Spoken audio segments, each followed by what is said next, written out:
Telefonda karma monitör var ya. Otur. Vayke koy. Otur çüdeyim bile. Lan çık otur bu. Oldu. Vayke koy deyim. Otur. Tiyem ne koy otur otas? Kimge? İşin nesin? İşin emne. Çok siz mi ağa koy otur otas? Ben kol götürmeyim özüm bileme. Cemen senden surap kol götüreyim mi? Vayke bakırmanız. Çok surap kol götüreyim mi? Daniel ne oldu? Vayke ne oldu? Ya. Ne oldu? Sen gıpçılbay tur arı dur şu. Dur geç şu ar. Senden var oldu da. Ne süt kaçsınlar o? Nembe? Hey. Hatırla cidden. Öz yoğmarmen götürmeysin mi? Çoğun niye bakıp sorun otas? Ya. Жон koysa жонlu gel öyle tart öyle. Lan çık otur. Увидел, как Daewoo Nexus с государственными номерами 01 KG 488 наезжал, так скажем, на водителя мототранспортного средства. В последующем я остановился. Данный гражданин также выражался в отношении меня, говорил, что я стукач, выражался в нецензурной брани. Kaçsınlar böyle sıradan Урматтуу Москва шаарындагы мекендештер, чет элдик мыйзамдарды сактап, документтериңизди тактап алыңыздар. Россияда каттоого туруу, регистрация, трудовой договор, метнишка, ННН, СНИЛС, ОМС, ДМС, справка 86, айдоочулук күбөлүк, диплом, ишенимдүү жана таза, 100% кепилдик бар. Документтик иштерди кандай көйгөй жаралса, бизге кайрылыңыздар. Эң башкысы чек арага кирди чыкты кызматыбыз бар. Толук маалымат алуу үчүн +7968 353 95 34 номерине байланышыңыз. Саян мырзага кайрылыңыздар.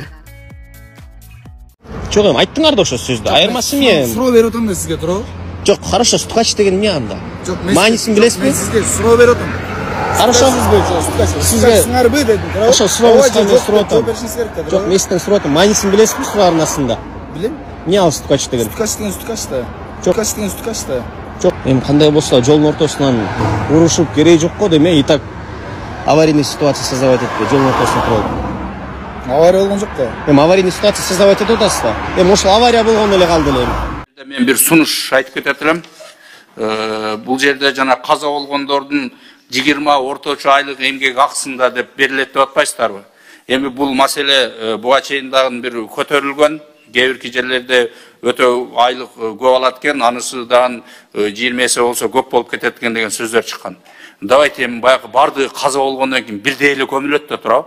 Урматтуу кыргыз элим, биздин азыркы учурда сиздердин жардамыңыздарга муктаж болуп турган кезибиз. Кызым Альбик Аккоз оорусу менен ооруп, биздин операциябыз төлкө пересадка менен болгону жатат. Сиздердин жардамыңыздар керек болуп муктажбыз. Зыма мен өзүм донор болгону жатамын. Ушу кыздын туруп кетишине Аллахтын ыраазычылыгы үчүн жардамыңыздарды, ихсаныңыздарды аябаңыздар. Ушул М-банк мен кызымдын атында Махаббат П деп чыгат. Сбербанк мен өзүмдүн атымда Замира Ч деп чыгат.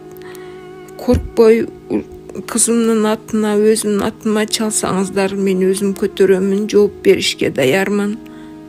Ушул биз Индия мамлекетине барып операция кылып пересадка жасатып келишибизге $40,000 керек болуп жатат. Өзүбүздүн каражатыбыз жетишпегендигине байланыштуу. Мен калай кыргыз элим сиздерден жардамыңыздарга муктаж болуп отурамын. Кызым басып туруп кетишине жардам бериңиздер. Аллахтын ыраазычылыгы үчүн сиздердин жардамыңыздарга муктажмын. Тура? Жемне көп айлык алгандар башкача көмүлүп, аз айлык алган башкача көмүлөбү. Единственный баякы чакырган коноктордун деле айрым болбосо баары эле ошол бир кичине 2 метр жерге киребиз да. Биз буну айлык акыга байлабастан бүгүнкү жашоо шартка байлап туруп эле баарына единный бир сумга койсо болбойбу? Туратас Албек Тураталич, бирдей сумма койсо болот. Бул маселени биз дагы карап талдап чыгайлы. Эгерде уруксат болсо ушул сумманы биз кабинет министрлиги чечет деп отдельный локальный акт менен киргизели. Мен айтайын дегеним эми себеби ар кимдин айлыгы ар кандай да. Кээ биркилер айына 3.000 айлык алгандарын 20 эсе болсо 60.000 болот экен. 30.000 айлык алгандарын миллион бирдемке болуп кетет экен. Бирок экөө бирдей эле көмүлөт да.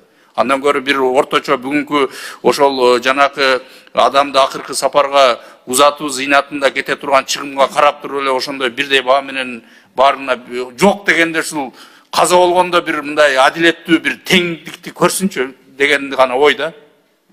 Хотя бы ошол жерде бир каза болгондон кийин ала турган жөлөк пул бир мындай баарына бирдей болсунчу деген гана ой. Туура айтасыз, Бектур Аталиевич, биз мындак ушу сунушту талдап анан бир формулировка менен киргизели. Рахмат. Рахмат. Ноокаттын центри круговой жайгашкан жер, круговой алып салыптыр. Кеңири асфальт басылып. Assalamu alaikum кесиптештер.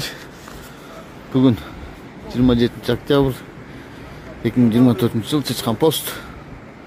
Саат так 22:50 кечки саат. Жүк ташуучу автоунааларга чектөө кирди.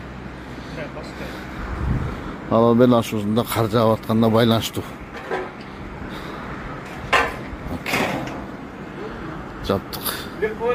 Путин кимдер кандуу согушка кептелерин айтты.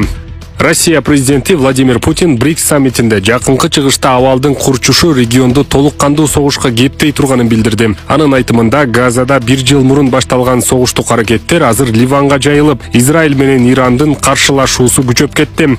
Путин мунун баары жакынкы чыгышты толук кандуу согушка кептеп жатканын белгилеген.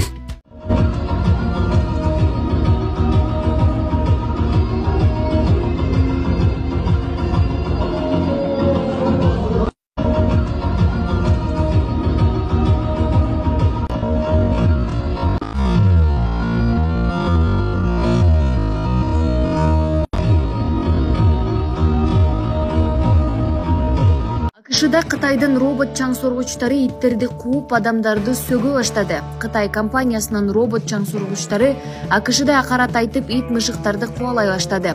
Бул хакердик чабуулдун натыйжасында мүмкүн болду деп билдирет эл аралык массалык маалымат каражаттары. Мындай окуялар Кошмо Штаттарда болгонун бир нече адам тастыктады. Бир учурда робот ээлеринин итин кууп кетсе, экинчилери түнкүсүн жаман сөздөрдү айтып сөгүнгөн. Компания иликтөө жүргүзүп, мүчүлүшчүктөрдү оңдогон. Көрсө компания кибер чабуулга кабылган экен. Компания ошондой эле кардарлардан паролдорду алмаштырууну суранган.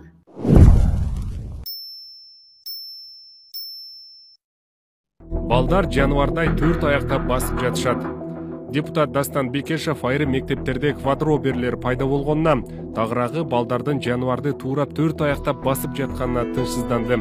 Ал мектептерде түшүндүрүү иштерин жүргүзүүнү сунуштап, маселеге көңүл бурууга чакырды. Россия менен Өзбекстандын бийлиги квадроберлер боюнча сын пикирин айткан.